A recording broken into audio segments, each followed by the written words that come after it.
Hi, I'm Vic. And I'm DJ. And this is Adventures with Vic and DJ. Today we are going to talk about our newest hobby, geocaching. So just want to take a little bit of an opportunity to explain what geocaching is, what got us interested, and just all the things fun about geocaching. So DJ, what got us interested in geocaching? Yeah, so last year we went around and we found all 101 Herkies, the statues they had put up. It's the mascot, the college mascot for the University of Iowa, and we live right outside of the Iowa City area. And so Iowa City, North Liberty, a whole bunch of towns, we got to ride around on our bikes and find most of them. Some of them we had to travel to in the car or hike, but yeah, so it's what we did. Awesome. So when thinking of this year, since we found all of the Herkies, trying to figure out something that we could do while riding our bikes. DJ enjoys riding bikes, but he doesn't like to just go for long extended periods of time without taking an opportunity to take a little bit of a break. I had heard about geocaching when I was in high school, and I know that I did a little bit of it. I remember we got the old school Garmin GPS locators, and like it told you where to go and you had to kind of narrow it down to find the coordinates. So just kind of went about that and just suggested that idea and found an app. So we're currently using a geocaching app.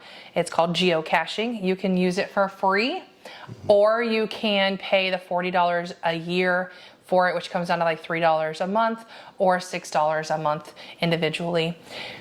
You do not have to pay for it. I would recommend getting the subscription simply because it opens everything up. There's a lot more that you can see.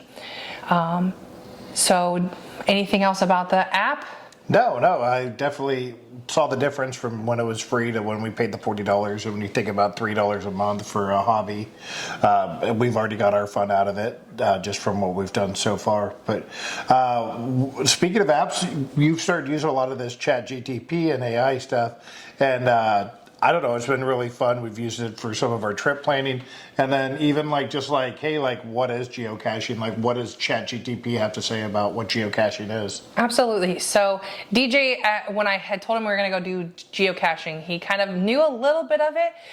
Tried to look on the website. The website was pretty good to explain it, but ChatGTP says geocaching is an outdoor recreational activity where participants use a GPS device or a smartphone to hide and seek containers called geocaches or caches at specific locations marked by coordinates. These caches can be hidden in urban areas, forests, mountains, or even underwater. We haven't found any underwater yet, and hopefully we don't. A typical geocache consists of a waterproof container with a logbook, and sometimes they're small trinkets or tradable items. When a geocacher finds a cache, they sign the logbook and exchange an item, if able, and return the container to the original location. This is a pretty big one that we want to make sure people know. Like, you want to return it to the original location. Otherwise, it makes it way more difficult for everybody else to kind of find. The find is then recorded online, usually on a platform such as geocaching.com or the geocaching app, which coordinates with geocaching.com. So geocaching blends technology, adventure, and exploration, making it popular among families, hikers, treasure hunters, and people of all enthusiasts. It's often described as the world's largest treasure hunt. Yeah, so like I had mentioned, we did the Herkies last year, and they were pretty local to us. I think Cedar Rapids Airport was the furthest one away, which is less than 20 miles. So this is really going to open up how far we're going to get to travel. We actually went over to Des Moines yesterday to have supper with your dad for his birthday. Happy birthday, Robin. Happy birthday, Dad. So on the way over, we stopped a couple rest areas. We ended up out in the middle of nowhere. We might share some of that footage.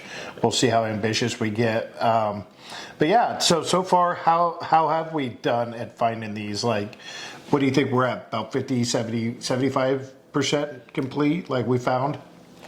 Yeah, I would say that we've had a couple that weren't logged for the last almost year that we weren't able to find, and some that we did find that hadn't been logged in a while as well. But sometimes we log something that you don't find it, so there's an opportunity to log when you found it or when you didn't find it.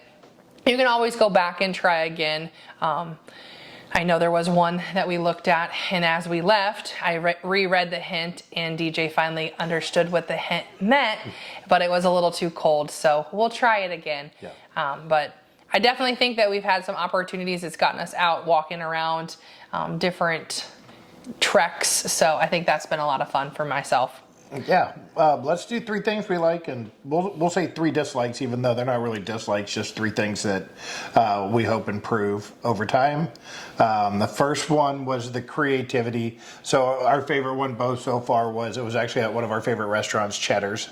And it was a maze kind of, and basically somebody had 3D printed, and like you had to like, it was almost like a puzzle in your hands trying to get out the logbook from inside. So just because you found it, that was only half the journey, and then you had to sit there and kind of do the puzzle. So that was really fun. I love the creativity. It's probably my favorite thing so far of the different, like, I don't think we've seen 2 caches that are exactly the same yet. One of the first ones that we found that was really fun was it was a magnetic light cover, and it was on the side of a bridge, and it just blended in so well. Like if you didn't know what you were looking for, you wouldn't have seen it. Like we've been by there how many times and didn't know it was right there. I would definitely agree with that. The creativity and that things are hidden in plain sight.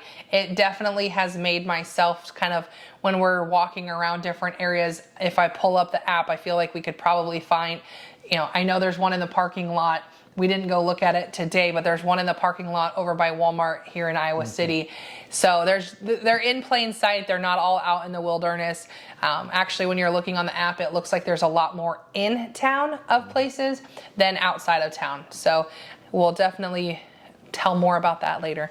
My other thing that I thought was just a lot of them are bikeable. So when we were looking at some of the trails along the ways, I know like we've already kind of found a few on our bikes. So excited to get out there. Hopefully the weather can get a little bit nicer for us. It's raining again today, so we haven't been able to get out on our bikes and go for a ride, but hopefully here soon we'll get to do that. Yeah, the third like was, I think the app is probably, it has to be, somebody's worked really hard on this, and you can tell, like you said, it's been around for a long time. It's definitely not new. I'm sure they're going to keep making updates to it too, but it definitely makes it easier to track, and not all of them, some of the pages get wet over time, so it's easy just to log it, and some of them don't have a pin, and we forget a pin, so we just log it on the app, so that's really nice.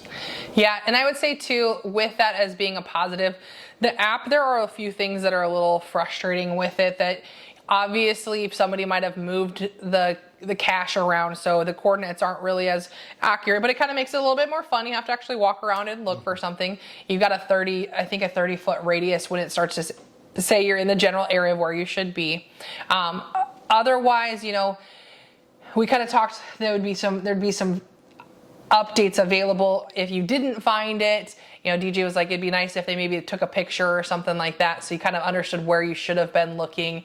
But yeah, that's not here or there. I think it's the hunt is what the idea is. Otherwise, people wouldn't be maybe as excited about it. Yeah. Another dislike I would move it on would be how you have to be dressed. Like, we wear shorts and t-shirts a lot because we're out biking. It's nice weather.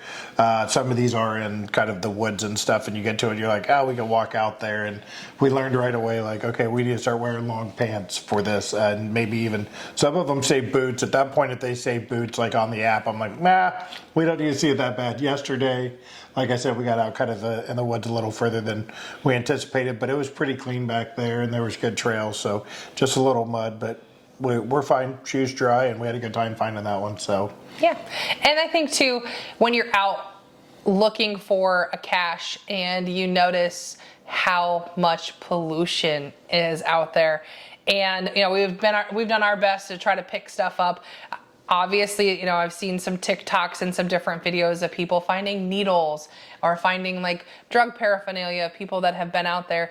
So I think that's a little bit scary, of like just making sure you're being mindful of what you're grabbing and that you're protecting yourself while you're doing that, so you stay healthy and that you don't get hurt or get pricked by a needle or something scary. But I definitely think that would be the area that we've would say that would be a dislike of geocaching is just, it's a dislike, but it's still okay. We pick up the stuff that we find and try to make the world look a little bit nicer. So yeah, I mean, you drive by it every day and you just don't look that hard, or we ride by it on our bikes. But when you get off and you're on foot and you're kind of, you know, looking around, you're like, man, it's just, and every piece of trash, then you're like, oh, is that it? Is that it? And you're like, gosh, there's just a lot of trash. Like, and so it is sad, but, you know, hopefully, you know, I think it's, people know about it, and everybody just needs to do their best. And so, I'm not going to preach to the choir here. I don't think, I know I'm not a big letterer, so, you know, enough said about that subject. But no, we're really looking forward to finding a lot more of these. I think we've already looked and we saw that there's some coming up in Prague. And so, Vic's like, we're definitely going to have to do a little bit of it. We're probably not going to spend our whole vacation running around the city doing it, but I'm excited to see what some of those look like, and the fact that, you know, all of a sudden you're signing your name in English and there's other languages there. Like, that'll be crazy to even think about. So yep. We know that we rode bikes in other countries, so we'll ride our bikes in Prague as well. Yep. We weren't geocaching at the time, but, you know, just kind of thinking that finding things around the world as we go, I'm excited for that as well. So we're going to show you a quick little clip here of what it looks like to find a geocache. So enjoy, and we'll see you guys soon. thank you. So DJ thinks he found it. So sometimes you're on a little trail in the middle of the woods. Got to jump a little creek over here. We're looking for a 2-quart Tupperware container. DJ says he found it. I'm not sure. He's walking to it. So we're off this little beaten trail, and over here is a 2-quart Tupperware container. Got a map of Iowa in there and some other tradables. So there's the little log that will record. This one has a pen with it.